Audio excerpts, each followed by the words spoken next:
வணக்கம். இன்றைக்கி நம்ம வெஜ் கீமா மசாலா எப்படி செய்கிறது அப்படின்னு சொல்லிட்டு பார்க்கலாம். இது ரொம்ப சிம்பிள் அண்ட் ஈஸியான டிஷ் தான். ஸோ இதுக்கு அதிகமான இன்க்ரீடியன்ஸ் எதுவும் தேவையில்லை. இதுக்கு தேவையானது கேரட், பீன்ஸ், குடமிளகா பொடி பொடியாக கட் பண்ணி எடுத்துக்கோங்க. அதுக்கப்புறம் இதுக்கு நம்ம தண்ணி அந்த மாதிரி அதிகமாக எதுவும் சேர்க்க மாட்டோம். ஸோ அதனால் நமக்கு எந்த அளவுக்கு கிரேவி தேவையோ அதுக்கு தகுந்த மாதிரி நீங்கள் வந்து தக்காளி வந்து நல்லா ஃபைன் பேஸ்ட்டாக அரைச்சிக்கோங்க. அதுக்கப்புறம் ஃப்ரெஷ் க்ரீம் வந்து இது டெக்கரேஷனுக்காக தான் நான் எடுத்திருக்கேன். இது ஆப்ஷனல் தான். இது வேணா நீங்கள் யூஸ் பண்ணிக்கலாம், இல்லைன்னா வேண்டாம். அதுக்கடுத்தது இஞ்சி பூண்டு பேஸ்ட், அப்புறம் ஒரு 4 கிராம்பு, சின்ன பீஸ் பட்டை, அதுக்கப்புறம் பன்னீர் நல்லா திருவி வச்சுக்கோங்க இந்த மாதிரி பொடி பொடியாக. அதுக்கப்புறம் Kashmiri red chilli powder, garam masala, அதுக்கப்புறம் பட்டர். நீங்கள் பட்டர் வேண்டாம் அப்படின்னா ஆயில் யூஸ் பண்ணிக்கலாம், இல்லை அப்படின்னா கீ யூஸ் பண்ணிக்கலாம். பெரிய வெங்காயம் ஒரு 3 பெரிய வெங்காயம் வந்து பொடி பொடியாக கட் பண்ணி வச்சுக்கோங்க. ஸ்டவ்வில் பேன் வச்சு ஆன் பண்ணிக்கோங்க. இதில் பட்டர் ஆட் பண்ணிக்கோங்க.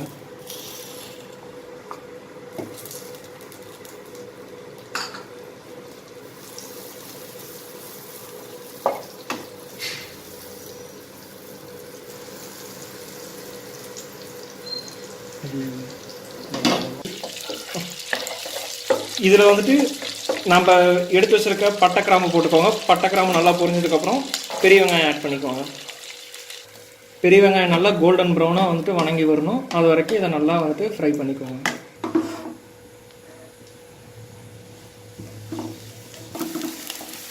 இப்போ பாருங்கள், ஆனியன் நல்லா குக் ஆயிடுச்சு. இந்த டைமில் இது கூட நம்ம இஞ்சி பூண்டு பேஸ்ட் ஆட் பண்ணிக்கலாம். இஞ்சி பூண்டு பேஸ்ட் நீங்கள் அரைக்கும் போதே இதில் வந்துட்டு சின்னதாக ஒரு பீஸ் பட்டையும் ஒரு 2 பீஸ் கிராம்பு கொஞ்சமாக சோம்பு போட்டு அரைச்சிக்கோங்க. இப்போ இதில் நான் ஒரு 3 டேபிள் ஸ்பூன் அளவுக்கு இஞ்சி பூண்டு பேஸ்ட் ஆட் பண்ணியிருக்கேன்.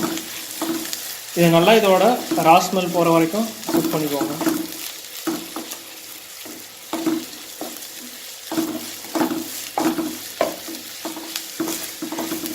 இப்போ இஞ்சி பூண்டு பேஸ்ட் பச்சை வாசம் நல்லா போயிடுச்சு.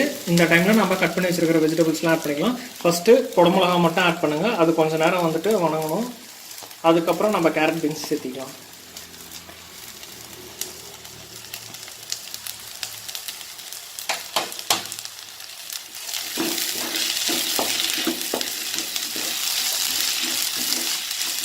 ஒரு 2 மினிட்ஸ் மட்டும் குடமிளகாயை வந்து குக் பண்ணிக்கோங்க. ஸோ இதுக்கப்புறம் நம்ம கட் பண்ணி வச்சுருக்க கேரட், பீன்ஸ்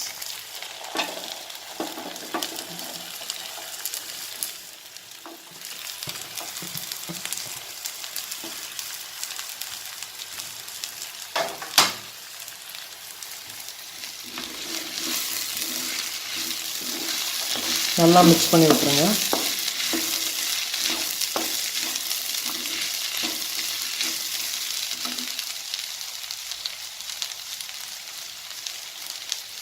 இப்போ இந்த வெஜிடபிள்ஸ்க்கு தேவையான அளவு சால்ட் ஆட் பண்ணிக்கோங்க.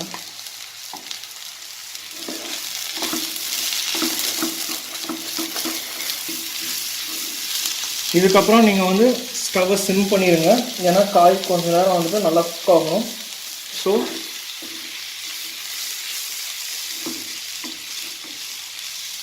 ஸ்டவ்வை சிம் பண்ணிவிட்டு இதுக்கப்புறம் நம்ம எடுத்து வச்சுருக்க masala item Kashmiri red chilli powder. இது வந்து கலருக்காக மட்டும்தான். ஸோ இதில் காரம் இருக்காது. அதுக்கப்புறம் கரம் மசாலா இப்போ நான் கொஞ்சம் ஆட் பண்ணுறேன். அதுக்கப்புறம் பார்த்துக்கிட்டு நம்ம வேணா ஆட் பண்ணிக்கலாம்.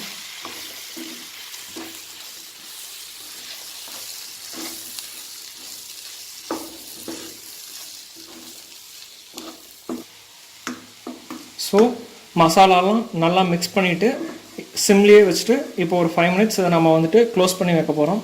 ஏன் அப்படின்னா இந்த மசாலாவோட ரா ஸ்மெல் எல்லாமே போகணும். அதே மாதிரி இந்த மசாலாவோட ஃப்ளேவர் எல்லாமே வெஜிடபிள்ஸ்குள்ளே இறங்கணும், வெஜிடபிள்ஸும் குக் ஆகணும்.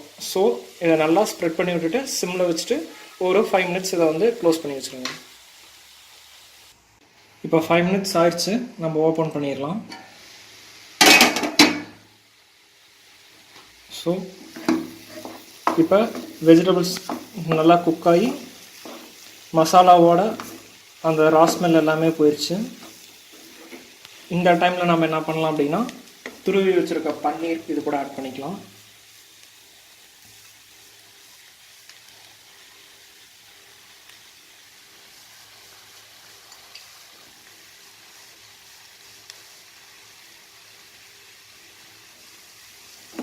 ஸோ பன்னீர் இது கூட ஆட் பண்ணிவிட்டு நல்லா மிக்ஸ் பண்ணி விட்டுருங்க.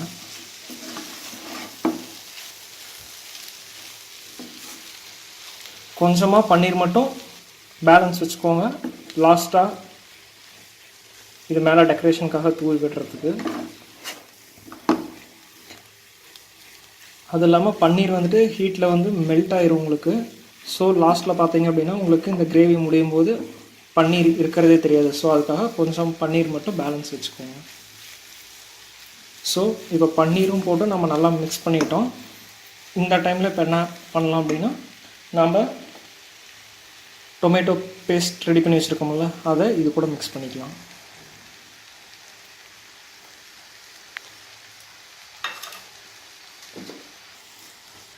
டொமேட்டோ பேஸ்ட் ஆட் பண்ணி இதை வந்து நல்லா மிக்ஸ் பண்ணி விட்டுருங்க.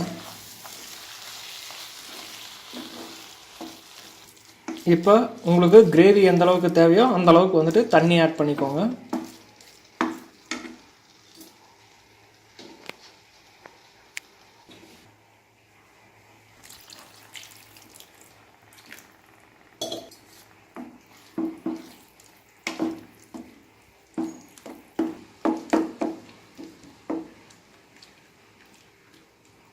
ஸோ இப்போ நான் வேணுங்கிற அளவு தண்ணி ஆட் பண்ணிட்டேன். இதுக்கப்புறம் இதை நீங்கள் மீடியம் ஃப்ளேம்லேயே வச்சு குக் பண்ணுங்கள். ஒரு 10 மினிட்ஸ் இது நல்லா குக் ஆகணும். ஏன்னா நம்ம தக்காளி கடைசியாக தான் ஆட் பண்ணியிருக்கோம். தக்காளி வந்துட்டு அதோட பச்சை ஸ்மெல்லாம் போயிட்டு நல்லா ஃபைனாக குக் ஆகி வந்துச்சு அப்படின்னா தான் கிரேவி நல்லாயிருக்கும். ஸோ இதை மீடியம் ஃப்ளேமில் வச்சு க்ளோஸ் பண்ணிடுங்க. ஒரு 10 மினிட்ஸ் இது நல்லா குக் ஆகட்டும்.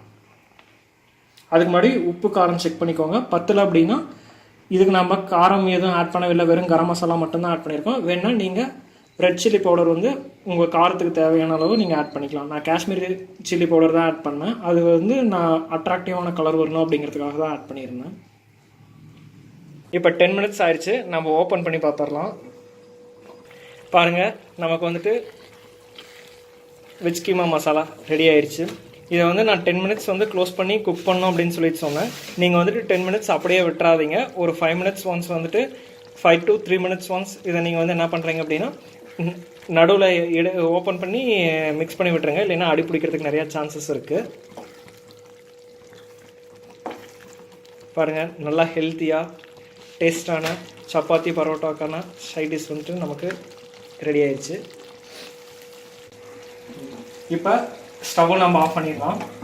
ஸோ ஆஃப் பண்ணிவிட்டு நாம் முன்ன எடுத்து வச்சுருந்த பட்டரில்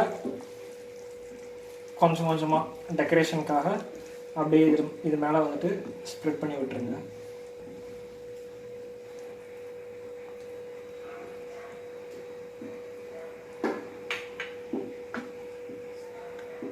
ஃப்ரெஷ் க்ரீம்,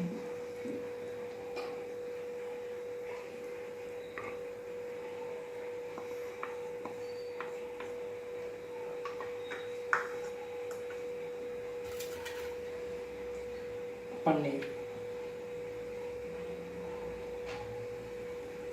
இதை ஒரு 10 மினிட்ஸ் க்ளோஸ் பண்ணி வச்சுருங்க.